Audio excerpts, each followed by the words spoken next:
இந்த பீடை நாளை மறுநாள் டிசம்பர் 31 ஒளிந்தது. மருத்துவர் அன்புமணி உன் செயலால் உன் துரோகத்தால் மனம் குன்றி உட்கார்ந்தார். நீதிமன்ற தீர்ப்பு, நாங்களாம் நீதிமன்றத்துக்கு போயிருந்தோம்.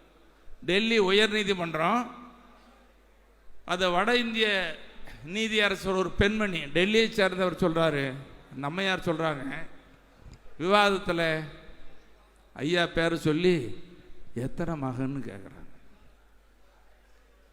நம்ம தரப்பு வழக்கறிஞர் சொல்றாரு ஒரே மகன் தான் அப்படின்னு சொன்ன உடனே, இந்த ஒரு மகன் அப்போட சேர்ந்து செயல்படுறது தானே.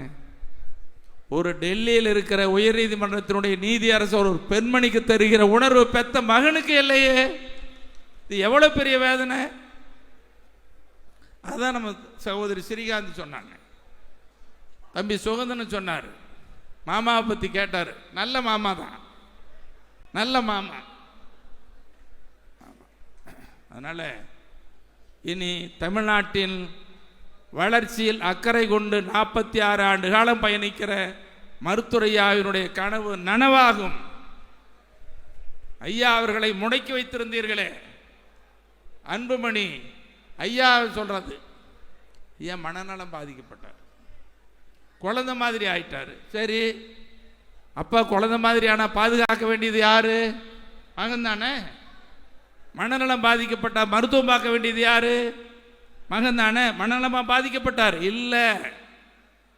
மருத்துவர் அன்புமணி உன் செயலால் உன் துரோகத்தால் மனம் குன்றி உட்கார்ந்தார், வேதனையோட உட்கார்ந்தார். இன்னைக்கு தொலைக்காட்சிகளில் பேட்டியில் எப்போ இல்லாத அளவுக்கு ஐயாவை நாங்கள் அப்படி பார்த்ததில்லை. உங்களுக்கும் தெரியும், நீங்களும் பார்த்துட்டு இருக்கிறீங்க. எவ்வளவு சோதனை வந்தாலும், எவ்வளவு வேதனைகள் வந்தாலும், நெருக்கடிகள் வந்தாலும் துணிந்த நிற்கிற மருத்துவரையா அவர்கள் கண்கலங்கினாரே. அந்த கண்கலங்கிய காட்சி தமிழ்நாடு முழுவதும் பாட்டாளி மக்கள் கட்சி சார்ந்தவர்கள் மட்டுமல்ல, எல்லோரையும் சிந்திக்க வைத்திருக்கிறது, வேதனைப்பட வைத்திருக்கிறது. இது யாரால்?